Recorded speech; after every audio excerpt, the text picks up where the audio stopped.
Hello, everyone. We're live for the webinar about Cacouna tonight. My name is Aurore. I'm a 350.org organizer about working on Energy East, and we're going to be taking the next hour for this webinar. We're going to hang on for just a minute just to make sure people have time to come and tune in. I'm going to write in the chat box a message to tell people that they should start pressing play. On the webpage of the webinar at the bottom, you'll see a chat box. That's where we will be taking questions during the conversation and for the Q&A. So hang on tight, and I'll start the webinar in just a minute.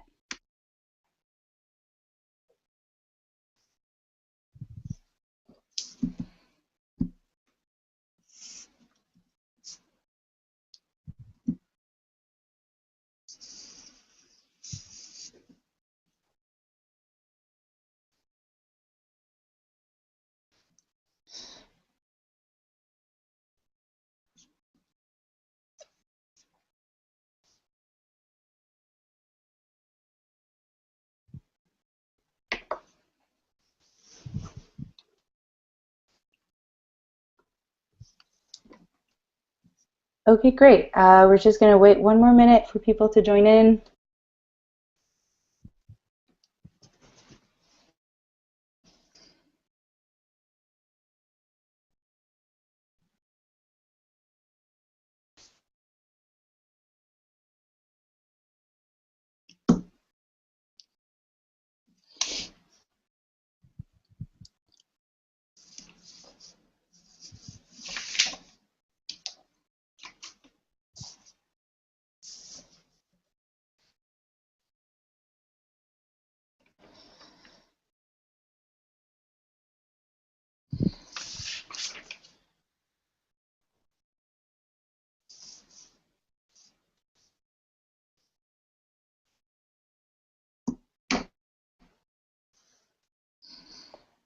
Okay, looks like we're going to start the webinar. Welcome everyone again. This is where we'll be doing our live webinar tonight about Cacouna, sharing stories and strategies about what happened with the Trans-Canada Port, and talking about mobilization along the Energy East route.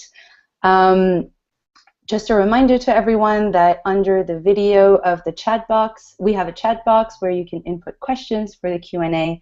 So you're welcome to use that after we have our first round of interventions. First off, I want to say a big thank you to everyone who is taking the time to be on this webinar and come and share their knowledge for this exciting conversation, and also to thank you to everyone who's tuning in online right now and joining the conversation. We're going to be talking for an hour. I'm going to give the agenda for the call and the schedule in just a minute and presenting everyone. Just before that, we are going to be using a hashtag if people want to share thoughts or talk about the webinar on Twitter. It's going to be hashtag Cacouna webinar, very simply. So you're welcome to use that to share comments. So we're gonna start the call with the first 45 minutes to talk about Cacouna and the Trans-Canada recent decision to cancel the port and also to delay the entire Energy East project for 2 years, and sort of hear the stories of how that happened in Quebec, what are the strategies that were employed. And so for that, we're going to have Karine, who will start the conversation, followed by Mikael, and then Lynaya will come in to talk about the situation in St. John as we draw links between the different points along the Energy East route where we see local community opposition rising and actually successfully working to delay and cancel these projects. And then around 8:45, or depending on the time zone you're in 45 minutes, Cam, who's also an organizer with 350, is going to talk about some of the mobilization opportunities this summer in July that we are working towards for mobilizations along the Energy East route and other tar sands pipeline routes across Canada. So without further ado, I will just say a few words about each of the speakers that we have here. Karine Péloffy is Executive Director of the Quebec Environmental Law Center, and she's played a really tremendous role on the legal front, as well as working with the citizen mobilization that's happened in Quebec, really focusing on the Cacouna port and successfully leading to the cancellation of that part of the project. Mikael Rioux, who will be speaking second, is a activist in Quebec who's played a really central role in the grassroots opposition there and has worked with groups all across the province in moving the mobilization forward around not only the Cacouna port but the Energy East pipeline in general, as well as a bunch of other environmental projects. And Lynaya is an organizer in Red Head, St. John.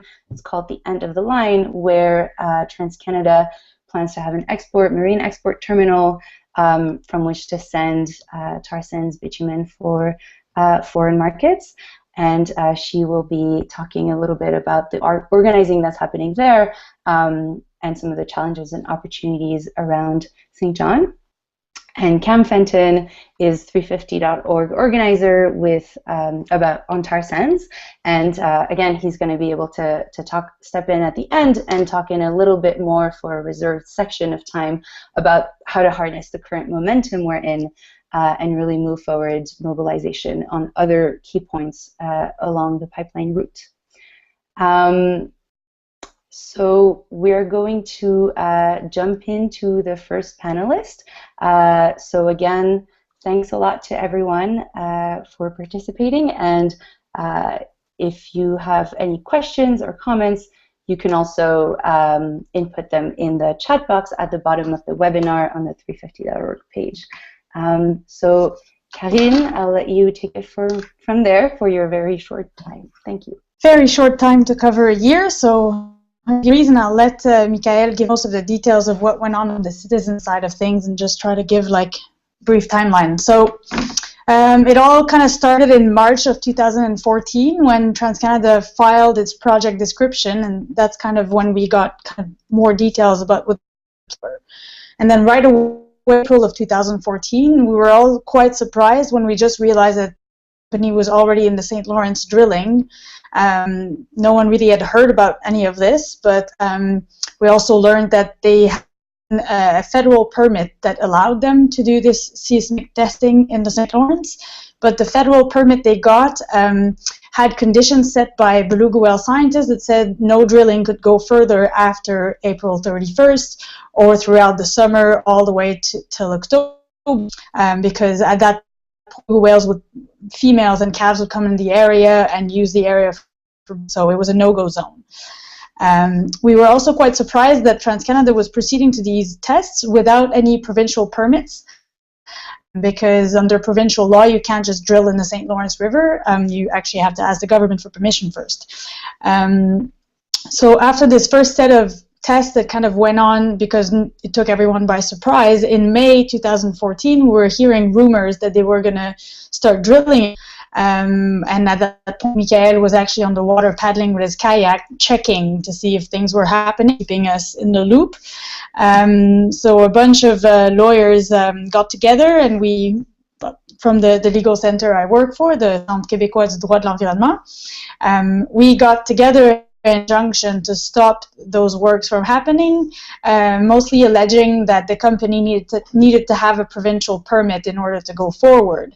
And on the eve of the court date, the provincial government, which had remained completely silent up to then, decided it would side with us and require a permit. And when that happened, TransCanada avoided having to go to court and argue it out, and just agreed to file for a permit and delay their works until they got a provincial permit. So that was kind of what happened on the legal side for the summer. I'll spare you the details of what went on in the provincial government because it was a whole topic of the judgment we got. And during that time there was also the citizen movement, which was kind of growing, going along the pipeline route, but I think Mikael Mikael will talk about that. So only at the end of August, the provincial government actually issued the provincial permit to allow TransCanada to drill in the St. Lawrence while it was still kind of a no-go zone from a beluga whale perspective. And so we went back to court, and twice we lost the first time. It was a lot of work, which I'll avoid details again. And on the 31st, we actually got a judgment in our favor that forbidded TransCanada from continuing to do the drilling that it had started for about 10 days between when we lost the first injunction and won the second one. And I think this judgment really kind of was a key moment in terms of making the movement known in the mainstream population, because beforehand there was already a good level of engagement, but it was kind of not that visible from a main media perspective. Was this judgment, because it was a judge from the Superior Court, which was not like somebody you think is a pipeline activist, I guess. The media saw her judgment as literally being a slap in the face of the provincial government, and that kind of put the pipeline on the map. Some ironic twist. So, and that really changed the attitude of the provincial government, which was quite lenient up to then. After that, they became much more demanding towards TransCanada when we started seeing conditions being imposed on TransCanada by the provincial government and things like that.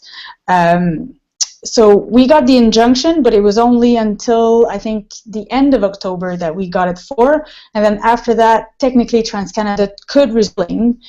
But whilst that was happening, you also had big citizens march being organized in Cacouna in October. And so that was kind of putting a lot of government to remain kind of strong. And also later on in November, TransCanada's communication strategy was leaked to the media, and that kind of was another big kind of uproar and giving maybe a slightly bad aura to the way they're engaging with the public on this. Shortly after that leaked, Gabriel Nadeau-Dubois, a very known student activist from the student Carré Rouge 2012 moment, went on Quebec's most popular TV show and kind of complimented the citizens who engage against this pipeline, and dare the province of Quebec to double what he was going to give. So he gave $25 and asked everyone to double up. And I think within a week, hundreds of thousands of dollars were raised, and that raised the profile of the fight. So that was really kind of changing the public debate around this. So the provincial government never actually allowed TransCanada to resume drilling, even after the injunction was over, even after technically there was no more risk to the belugas, and the government also refused to extend the drilling permit expired on at the end of November. So big surprise come December 1st, instead of saying we didn't get a permit so we can't do it, TransCanada said that they were deciding to let go of the port, revise their plan to do a port in Cacouna, because the beluga whale had now been officially kind of classified by scientists as threatened with extinction instead of just threatened. So that was kind of the official excuse why they were having thoughts about the port, whereas I think it's because the government was not going to give them a permit to do it. So in parallel to all of that, so that kind of left the port kind of in limbo, because anyway, you can't do anything during the winter because there's ice covering the port. So anyway, in October 35th, filed their official project application with the NEB, and that was 30,000 pages, which was only in English. So that's in quite a few reactions in Quebec from people who were not necessarily the pipeline, but really think that people ought to be consulted and informed and given the ability to participate in their language. So the language commissioner started getting complaints about this. We started getting involved with a very dedicated citizen who was always sending us information on this, doing access to information requests and things like that. So we started engaging EB on this language issue, asking it not to proceed with any public participation deadlines or things like that until we got an official French version of this application, at least the documents that pertain to French-speaking populations in Quebec and New Brunswick. That culminated in February with an attempt to get an injunction in federal court this time that we filed in order to try to stop all those delays. It's a big deal. It got a lot of press coverage and reached different areas of the mainstream population, and it reached that section of the population that cared about language but not necessarily well. And but this time it was kind of our turn to get a big slap in the face, and we completely lost that one. But it created a lot of uproar in society. So then you got new actors coming on the scene. The Société Saint-Jean-Baptiste and French Language Rights kind of also got involved. The Union of Agricultural Producers got involved, which was historically a player that was quite friendly with the NEB and TransCanada, wanting to negotiate rather than oppose. They were actually formed part of a large coalition on this language rights things. We also had unions along with the grassroots citizens groups and NGOs. So it's a very wide coalition, and they started a campaign called Speak Vert, trying to kind of put together the environmental and the language aspects of this issue. And they showed up at events where people from the NEB visiting Quebec and put these types of questions to them. So after kind of all of these things happening and the court being kind of in limbo for many months, TransCanada finally announced on April 2nd that it was abandoning its idea to build a port in Cacouna altogether. It's now going to file documents with the NEU plan and a new route at the end of 2015. The project is now expecting service in 2020, which is a full 2 years behind their schedule. Am I done? Have I overreached my time already? I have. Okay. I'll answer questions. No, you can finish. I can finish. Okay, well, I don't know if I conveyed it in my very speedy foray, but I think the result of Cacouna being dropped, it was a very close coalition and information sharing of different forces in Quebec, citizens groups, NGOs, scientists, and then the media got involved, and that's what exploded the whole thing. That's it. Thanks a lot, Karine. It is a challenge to be doing the overview of a year and a half of organizing on a single project really quickly. I think you did that very well. Thanks for the overview also of the different strategies that played to work against this port. I think it helps give people an understanding of the big picture, as well as how the environmental and climate movement collaborated with a bunch of different actors. We're going to move over to Mikael, who's going to be able to talk a little bit more about how the grassroots opposition grew from Cacouna, but also in the entire province, and really targeting the entire Energy East project. So, Mikael, it's your turn for your 4 minutes. Thanks. Hello, everybody. I'll try to do like a sum up of starting in 2005, because there was it was the third project that TransCanada tried to go forward on Cacouna. There was one in the beginning of the 80s, and there was another one, natural gas liquefied, that was a project in 2005, and that was the third one was with the TransCanada oil export port and the first time I heard about the TransCanada port was in October 2013. So in 2005, what was special, that was like really the opposition come from Cacouna, the small village, and that was really an opposition almost 50-50. There was like a referendum, and there was like a 55% of the population that voted for to have the project. And 10 years later, those people that was that were really mobilized at that time, there were no more like active. So there was only like 2 persons that were that was leading like the opposition in Cacouna, France Dion, which who worked with CQDA, and there was another guy named Ivan.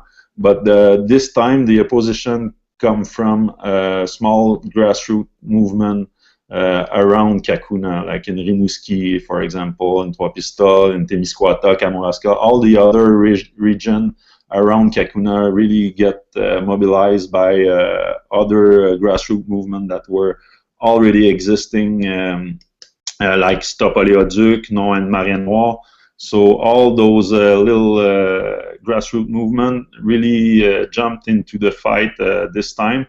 And let's start in, I said we heard about the Cacouna project in October 2013, and then during the winter we start organizing a big march that start in Cacouna to Kanesatake, 34 days walking along the pipeline and stopping to every community to make workshop at night with them and meet people, meet the different committee that were welcoming us along the pipeline, and meeting with the people from the like the mayor and les conseillers municipaux. So we did this march and we start the march. It was in May 10. And it was the launching also of the campaign called Coule pas chez nous. That was on the same day that we started the march. And a few days before that, there was like the first big protest in Cacouna that we organized. It was April 27, because they already started the work, like they did like a seismic survey. So when they start doing the seismic survey, I went with a kayak and an hydrophone to record the sound of what was because I didn't know, and we didn't really know how big was the shock wave, like the sound that was doing this kind of survey. And they finished the survey, and then when they start, they was supposed to start like drilling, like Karine told earlier. They were able to stop with an injunction the work of TransCanada. So the first big protest, we had like 500 people that went to Cacouna.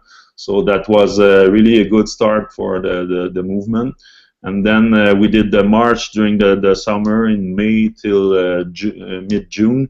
And then at the end of the summer, they start drilling on to make a study of the ground to be able to build a port. And what we did at that time, we organized like a vigil, I don't know, a surveillance on top of the cliff, and with a kayak too, like filming, going there every day. They work and taking photos of the whales because the first day when they start drilling, I was with the kayak and I was able to film the 2 tugboat coming back from the platform. and at that time was when I was there, like the boat passed over whales, mink whales. So that was recorded on video. So we did like Radio Canada CBC at night to show the big boat, because TransCanada always said we're gonna use like the biggest standard of safety, and on the first day they like the boat just pass over the whales, so that was not good for their image. And then a few days later, I was able to like take picture of a dozen of whales all around the platform. So they could not drill for a whole day because there was so many whales, always in the 500 meters area. So and then again it was all over the news, and it was always like a parallel work with the CQDA and other group, and we were able like to make many complaints about they were not like respecting everything that they had on their certificat d'autorisation to do the work. So yeah, we file complaints, and that helps, I think, at the end for the injunction. And then well, is it 4 minutes already? Yeah. You can finish with 1 minute. Okay, cool. Conclude. So and then with when we like 10 years ago, when it was the second project, we had contact with the First Nation. They're the Malécite people, and they were against the project. And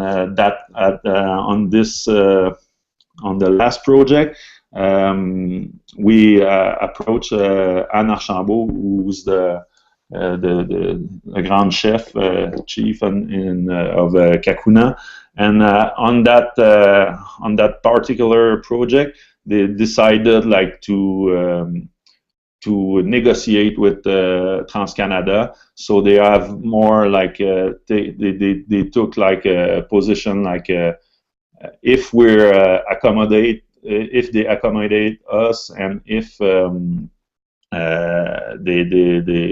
they give us money for in exchange of their project, we might accept the project. So it was we didn't succeed in getting the First Nation Malécite like big allies as they were in 2005.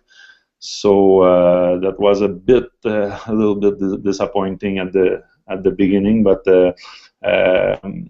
I think working with First Nation is really important, and to get in the head that this project, like the TransCanada Energy East, we're doing it in solidarity also with the people who First Nation people who are already affected in the tar sand Alberta, so-called Alberta.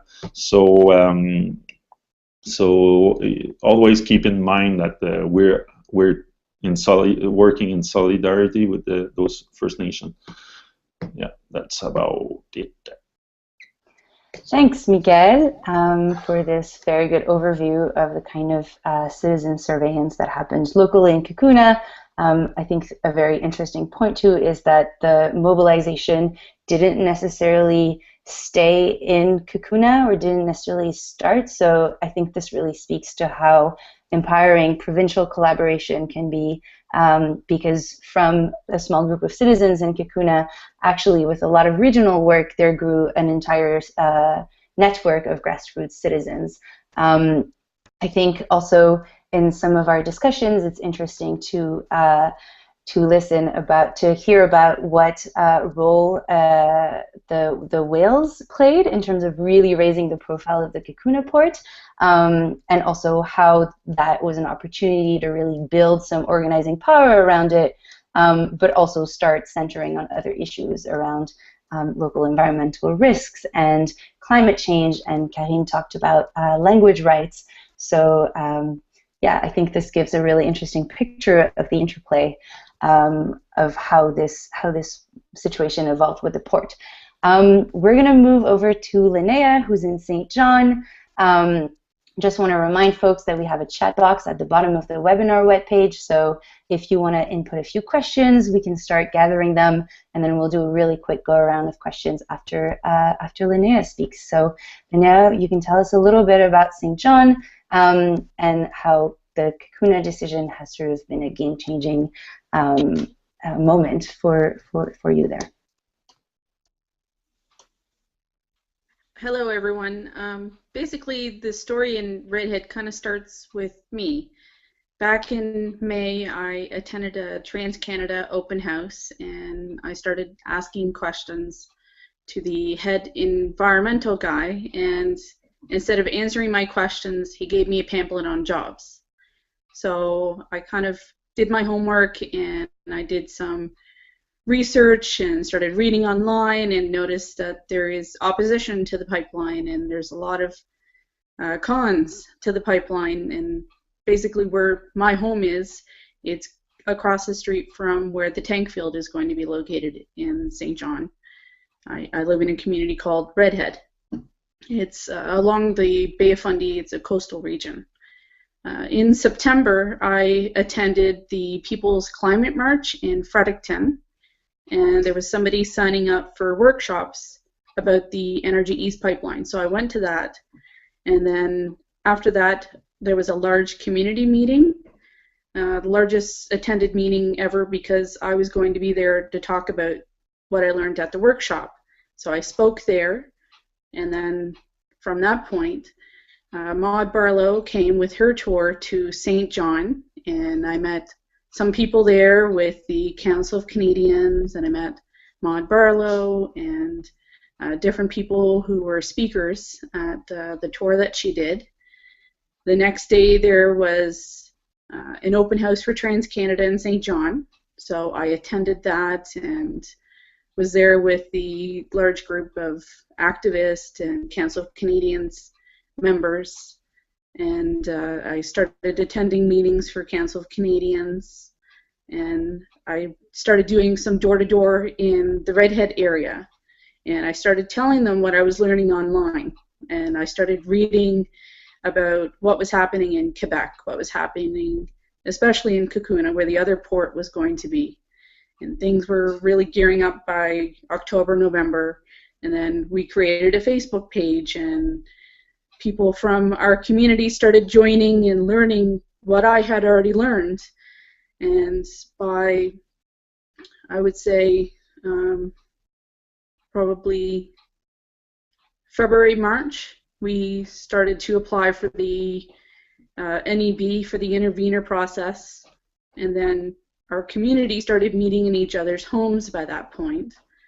And at one point we had a meeting, and we said, well, we might as well form a group of concerned citizens. So we called ourselves the Redhead Anthony's Cove Preservation Association, and we formed a board. And I'm the spokesperson for the Redhead group, and basically we decided that we were going to have a march. The march was actually inspired by what was going on in Cacouna, and so the march is planned for May 30th. We called it the end of the line because we're at the very end of the line, and we are working with many different groups. We're working with fisheries, we're working with many different environmental groups within New Brunswick. We're talking to people in Portland, Maine, because they had won against the tank field that was proposed there. And we're working with different unions and First Nations people like Maliseet or Willistook. So there's also people in Nova Scotia that we're working with. So basically every day we're very busy. We're hoping to have a huge turnout for the march, and I was also lucky enough to go to the Act on Climate March in Quebec City the other week, so it was amazing to see the amount of people there from Cool Pas Chez Nous. So I just want to say to the Quebec population, thank you very much for fighting, and you're really an inspiration for all of us here in St. John. And after the port was canceled in Cacouna, it really gave us hope, and basically it helped show us that people power and people working together can get our action from governments. And but I do want to say that, you know, with the port being canceled in Cacouna, yes, we are worried that maybe the 18 tanks might turn into more. So we're working very hard to mobilize people in a very grassroots kind of fashion. Thank you.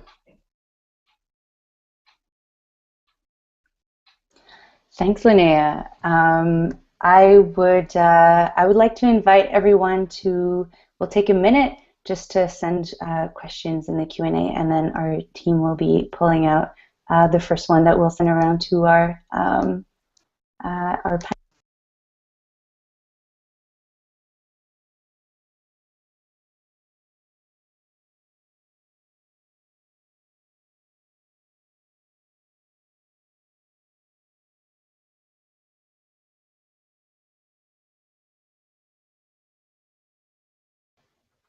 Okay, so we're just getting some questions coming in. I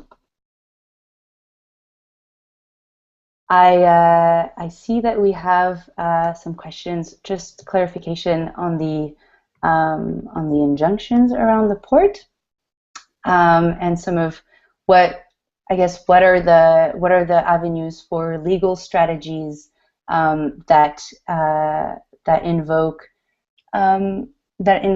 land rights for.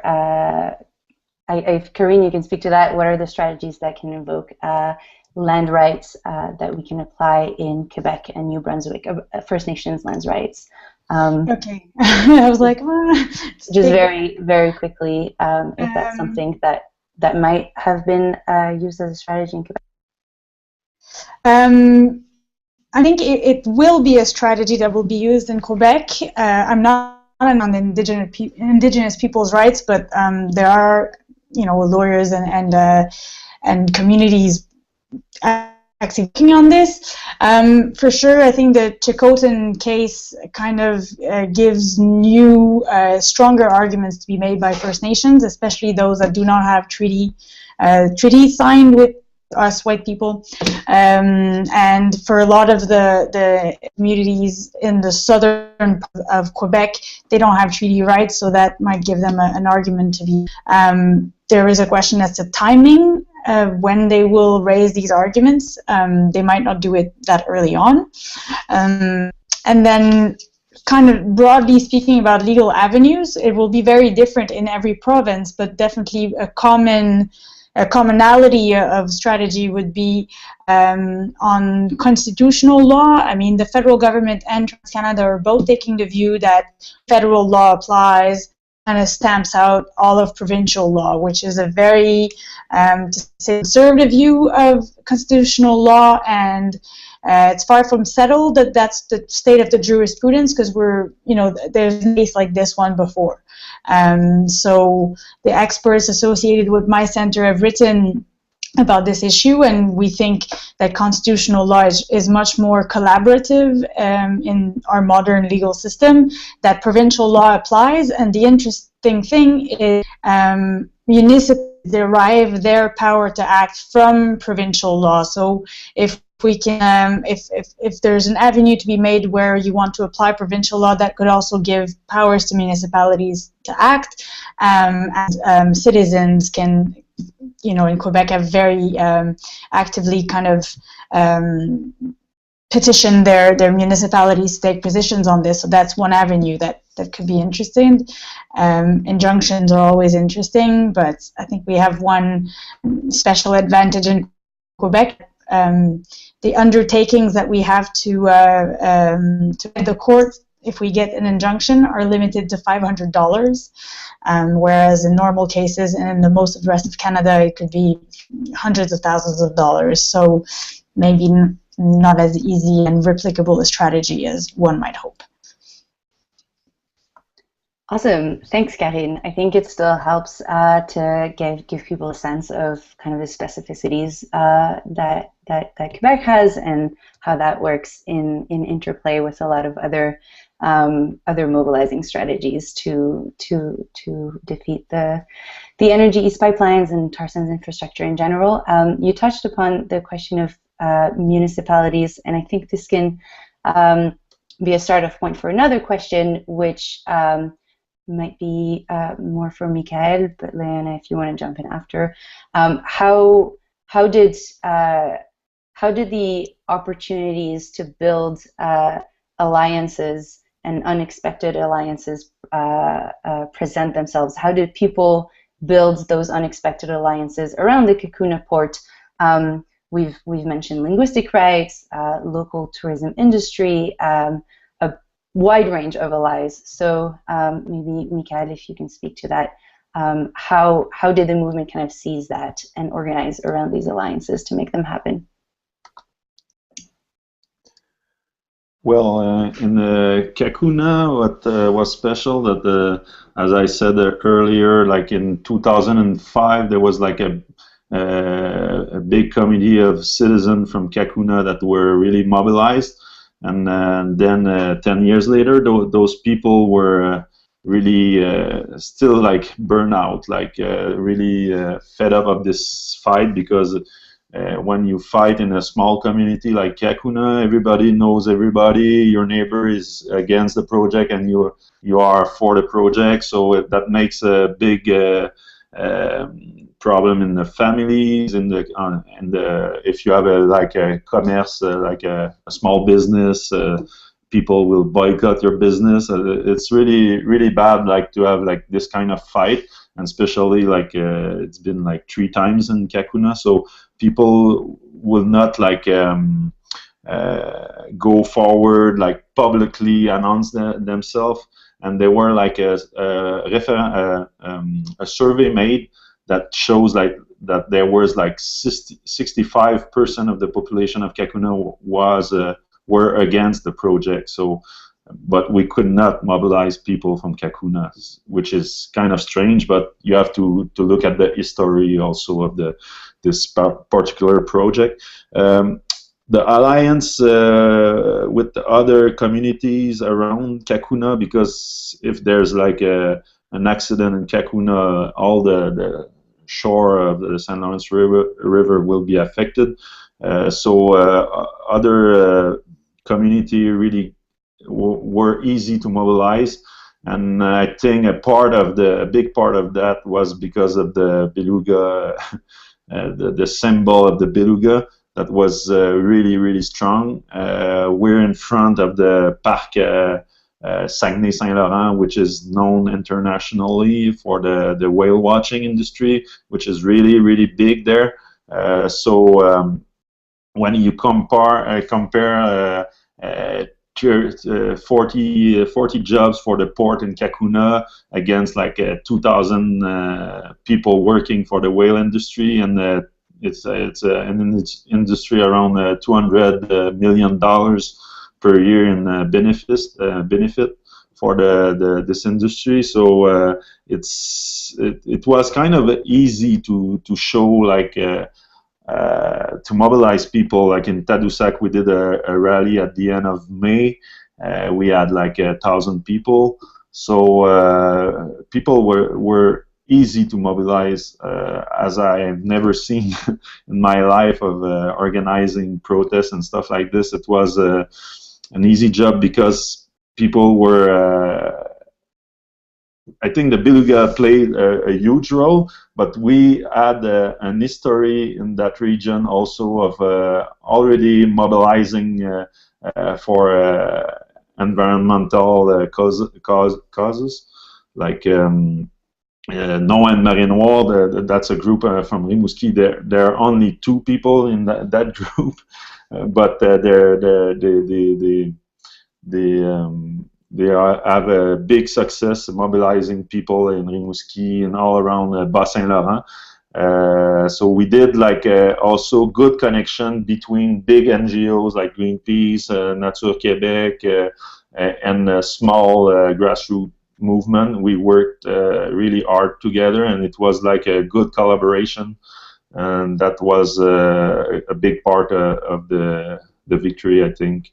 Working with the national group and smaller group from the region, because if you're in a small place like Rimouski or Trois-Pistoles or Cacouna, you don't necessarily want to see like big Greenpeace group going there and try to talk for the people of Rimouski. If you have like a small representative from Noël Marinois, with they will be on the news. People like connect more with those people. So it's all about the collaboration between different groups that helps on that on winning this war against TransCanada, but not the whole project. Thanks, Mikael. I think also from knowing the organizing that's happened in Quebec, just jumping off from what you're saying, there was a lot of effort put into doing a lot of door-to-door mobilizing, like for example with the march that you referred to during the summer. Just very quickly, gonna fire off one last question that's towards Lynaya. Which is what kind of information around which concerns did you present to residents in your community that had most impact so far in terms of mobilizing them around the project? I would say it's the information about the pollution that's going to happen from the tanks. There was an issue in Peace River, Alberta. And when people learned about how people got sick from these tanks, it really started to worry people. And also the issue of jobs. TransCanada is saying, well, this is going to create thousands of jobs. But, you know, even in the US, for instance, Russ Girling, the president of TransCanada, said on national TV, well, the Keystone XL is only going to create 50 jobs. Well, it's really going to be the same thing for us here in New Brunswick. We have fishermen here that are lobster fishermen and scallop fishermen and whatever else for fishermen here. There's about 2,500 fishermen in the Bay of Fundy area. Those jobs are much more important than whatever pipeline jobs would be created, which are very, very minimal. The other information that I presented when I went door to door was what was happening in Quebec, what was happening all across basically the pipeline that they want to build. Not just Quebec, but also what was happening in Ontario, what's happening with the student movement in Quebec as well, and the First Nations as well, for sure. Great. Thanks, Lynaya. I think this actually sets us up perfectly for the last little bit of the webinar.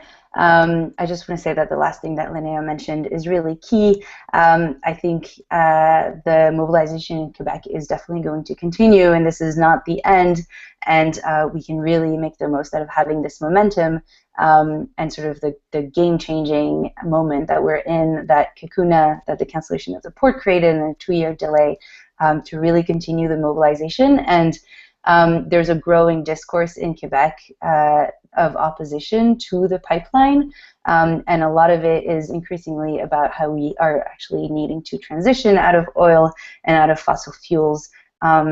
Just last week there was a manifesto with politicians and intellectuals and a whole set of the vibrant public life in Montreal that signed, in Quebec, sorry, that signed a manifesto to get out of oil. And student mobilizations are also making fossil fuels a centerpiece of their demands. So there are still really exciting things happening in the province around Cacouna and TransCanada in general. So from that point, I'm going to give the mic to Cam to talk a little bit more about some of the mobilizations that are going to happen around the pipeline and broader climate change and fossil fuel demands. Cool. Thanks, Aurore. So these things always feel a bit weird. I feel like I'm giving a talk and like staring at my computer, but thanks everybody for tuning in and taking some time out tonight to hear such great and important kind of stories and updates from what's happened in Cacouna and what's going on right now in Redhead and St. John and New Brunswick. So there's been a number of questions that have come in through Twitter as well as coming up on the chat box about, how can what sort of strategies might work in Ontario, what strategies might work in Saskatchewan, and I think that that's sort of like a question that we're constantly faced with a project like Energy East, going over so many places, and when it comes to tar sands and tar sands pipelines being the spider web of dirty oil stretching out across the country and all across North America. And so knowing this moment that's happened with Cacouna and with delaying the Energy East pipeline for close to 2 years, and for all of these other delays, and basically the fact that everywhere the oil industry proposes a new pipeline, it gets mired in opposition.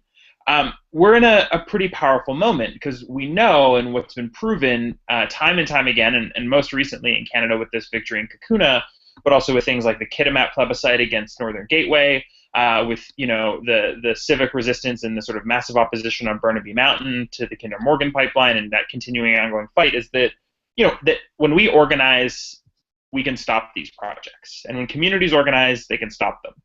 And so this October, we wanted to sort of like look towards the fact that this October, we know that people all across the country are going to be headed to the polls to elect the next government of Canada.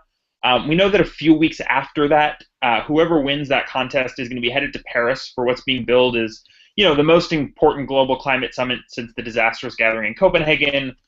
Obviously, for many reasons, we're not putting a lot of faith in that international process anymore, but it's happening, and there's this big moment around climate, both in our country and globally. Canada's amongst the top 10 emitters in the world. We consistently miss our climate targets. We know that all of this is because the rapid, unchecked expansion of tar sands, and based in Stephen Harper's kind of single-minded agenda of transforming Canada into a massive dirty energy superpower on the back of this uncontrolled expansion. So that's one side of this. With this coming election, these coming Paris climate talks. The other side, we're in a moment where just last summer, oil was over $100 a barrel. Now it's hovering around $50 a barrel, has been for the last 3 months. It's not really recovering quickly. And we know that, there was a cover of The Economist a few months ago that said, this is the moment to seize for our energy shift, to remake years of bad energy decisions. And so we know that the tar sands and these pipelines and these projects are the worst energy decisions and the worst energy policy we could be making.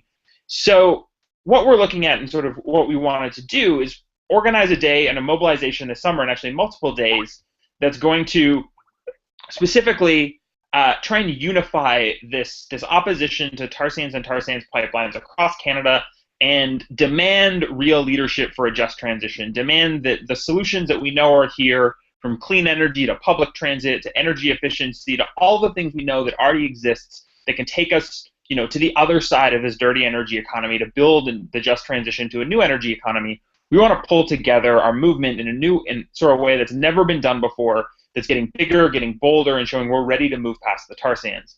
So this summer, we're organizing 3 days of action called We Are Greater Than Tar Sands.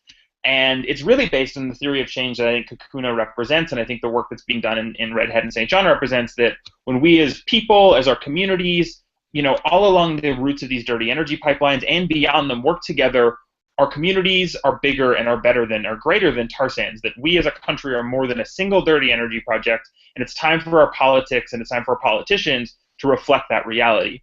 So over 3 days, we're planning to sort of organize multiple actions, kind of pulling together different pieces of this growing and vibrant climate and climate justice movement. So the first day is going to be on July 3rd. Students and youth, being led by folks involved in the student divestment movement, are going to be delivering demands and taking action, specifically calling out Canada's political leaders for failing in ambition to really talk about leaving fossil fuels in the ground and getting us beyond tar sands. On the second day, July 4th, which is I think what we're talking about with things like Cacouna, we're calling for folks across Canada to unite and march en masse for the land, water, and climate. Along the routes of pipelines like Energy East, Kinder Morgan, Line 9 in the Northern Gateway, and beyond all of these pipeline routes, we're trying to support folks in organizing sort of localized people's climate marches, paddles, bike rides that'll demonstrate that this movement is growing bigger, that people across Canada are ready to freeze tar sands expansion and get to work on real climate solutions, that we need politicians to do the same and show leadership about leaving tar sands in the ground. And so that's really the day where we're going to hopefully, and working with folks like y'all and folks, like in places like Redhead and St. John, all along the Energy East route, along the routes of other pipelines, working to sort of pull together these pipeline fights into one, big movement where we're saying we are greater than tar sands, and one day where we're saying it's time to get past this. Then the day after that, we're going to be organizing and joining in epic solidarity in Toronto, Canada's biggest city, working with a massive coalition for historic market demands, jobs, justice, and climate action. It's going to be a big and beautiful and bold march, and we're working on it with a lot of partners, and it's be coming together soon. But I think the thing that we wanted to sort of, stress for today and with this call is sort of there's the potential for dozens of Cacounas all across the country, if not hundreds. And really, I think the story of what we heard about is it's about kind of like finding folks in a community, working together, organizing, standing up, and fighting back against big oil. Because when we do it, we can win and we can force fossil fuels to stay in the ground, which is good for our climate, protects the water when it doesn't have dirty tar sands pipelines going through it. And so on July 4th, what we're really hoping to do is be able to support both this existing movement coming out and sort of having a day to sort of take action together, as we lead up towards the sort of 4 months towards a federal election this fall, to take action together to demand more from political leaders. Because right now, there's no one expressing the true ambitions. What we really need we need to freeze tar sands expansion. We need to get a strategy to get off of fossil fuels, and we need some real climate leadership. And so if folks are more interested in getting more involved in that, you can go to 350.org/July. We're going to be putting out more information on this soon. But we wanted to kind of give a sense of that as, we've got a team of folks who are ready to help support organizing, take the lessons from Cacouna and all these other fights, be able to share them and be able to support communities all along these pipeline routes and beyond, organizing actions to help kickstart this, striving to create dozens, if not hundreds, of Cacouna moments where we're not just delaying pipelines by 2 years, but we're really making sure they never get off the ground and that fossil fuels stay in the ground. Thanks a lot, Cam. I think that was a really useful overview in terms of how we can seize the current momentum to move forward. Some of the questions so far have actually been how do we mobilize in each community, so in each different provinces along the route. So I think it's a really good opportunity to show that there are choke points all along not only the Energy East pipeline, like you mentioned, but all other pipelines, and that can sort of serve as a reminder to the fossil fuel industry that these moments can be created all across Canada at once. I will ask if anybody has a few questions before we wrap up.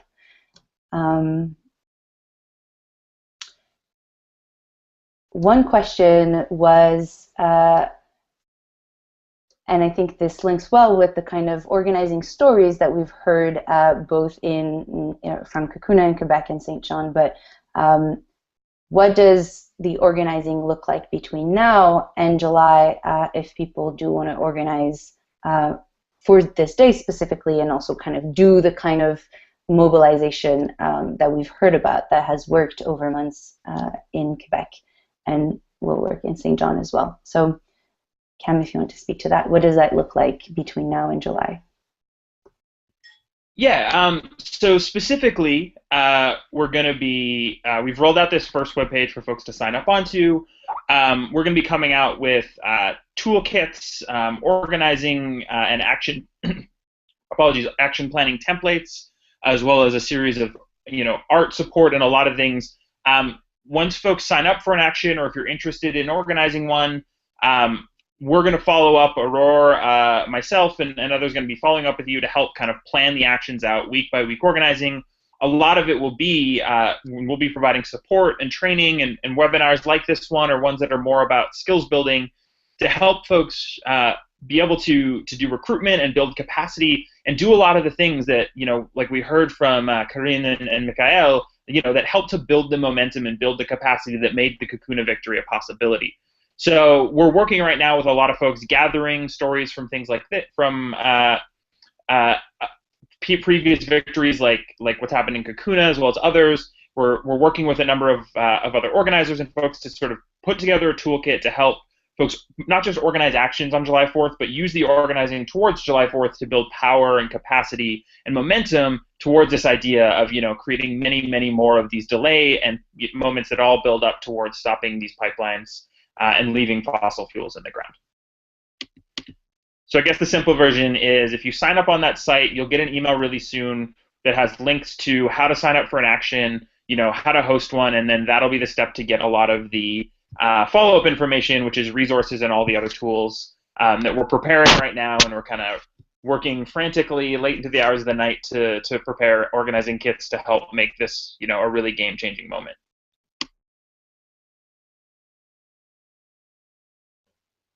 Thanks a lot, Cam. So I think we will be able to be wrapping up this hour. I just want to say that this was a really inspiring sharing of stories. When TransCanada came in with the project, everybody said it was a done deal, and I think that's how they're presenting it to people all across Canada. And I think what we heard tonight is actually quite proving the opposite, that it's absolutely not a done deal until there's opposition that comes in the way, and a lot of things working together to make it happen. Like Cam said, in terms of further mobilizations this July, I look forward to speaking with folks who are interested in organizing around this along the different pipeline routes. I think that what we heard tonight is not only amazing in terms of hearing the stories from Quebec and starting to draw links in terms of how that can be replicated maybe elsewhere, or at least learn from. And I look forward to more conversations on the takeaways that you all enjoyed from this evening. I think that some of the next few months are going to be really great mobilizations around alliances and capacity building. So I will say thank you to everyone, and if our panelists want to say goodbye one after the other to everyone, we'll wrap up and you're all on mute. We'll wrap up the evening. Well, thank you. Good luck. Bye-bye. Thanks for watching us. Thank you. Have a great night. Merci. Thanks everybody for tuning in. Thanks to all the amazing folks who shared their stories tonight, and thank you, Aurore, for making this whole thing happen.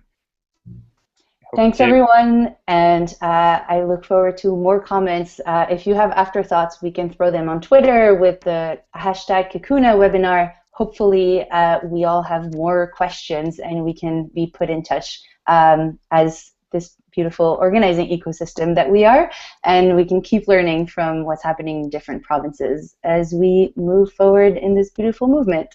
So have a good night, everyone, and let's keep the conversation going.